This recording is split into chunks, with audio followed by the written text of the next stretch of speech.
ការដកសញ្ជាតិយួនដកសញ្ជាតិខ្មែរពីយួននៅកម្ពុជាគឺជាការបង្កសង្គ្រាមលោកហ៊ុនសែនក្តីលោកហ៊ុនម៉ាណែតក្តី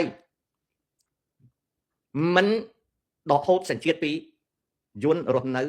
ចូលមករស់នៅកម្ពុជាពី79ទេពីព្រោះបើហ៊ានធ្វើបែបនេះគឺបោះដៃហៅឲ្យយួនវាយហើយគឺផ្ដួលអំណាចគាត់ជនជាតិយួនដែលកាន់សញ្ជាតិខ្មែរគ្មាននរណាប៉ះពាល់ទេអ្វីដែលគេដូរបានគឺលើជនជាតិយួនដែលរស់នៅស្រុកខ្មែរមិនទាន់មានសញ្ជាតិពិនិត្យឲ្យច្បាស់រីឯបានពណ៌ក្រហមពណ៌លឿងបែបណានឹងខ្ញុំអត់ដឹងច្បាស់ទេវាអាស្រ័យទៅលើបានអាខាក្តីអាស៊ីក្តីអាបកាច់ណាក្តីបើឡើងធ្វើជានាយករដ្ឋមន្ត្រីក៏អត់ដកសញ្ជាតិយួនដែរបន្ទាប់មកទៀតអាបកាច់ណាក្តីបើវាជាចេមសុកក៏អត់ដកសញ្ជាតិយួនដែរតាមនេះបញ្ជាក់ឲ្យច្បាស់គ្មានការដកសញ្ជាតិពីយួនដែលចូលមករស់នៅ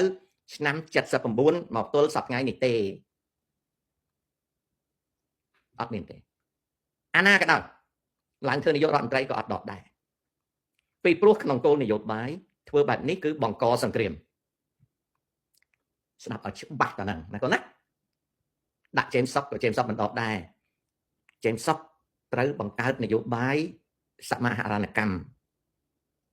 មិនដកទេតែដាក់នយោបាយសមាហរណកម្មហើយសេរីភាពក្នុងការប្រកបរបរចិញ្ចឹមជីវិតរបស់យួនកាន់សញ្ជាតិឬមិនកាន់សញ្ជាតិនៅស្រុកខ្មែរលំបាកជាងខ្មែរឬដូចគ្នាចម្លើយឆ្លើយថាឱកាសប្រកបមុខរបរនិងរកស៊ីចិញ្ចឹមជីវិតរបស់យួននៅស្រុកខ្មែរទោះបីមានសញ្ជាតិឬអត់សញ្ជាតិគឺសភាពដូចគ្នានឹងខ្មែរ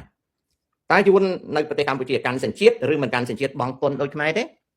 Yes គឺពួកគាត់បង់ពន្ធដូចខ្មែរអូខេចុះបោះឆ្នោតនៅកម្ពុជា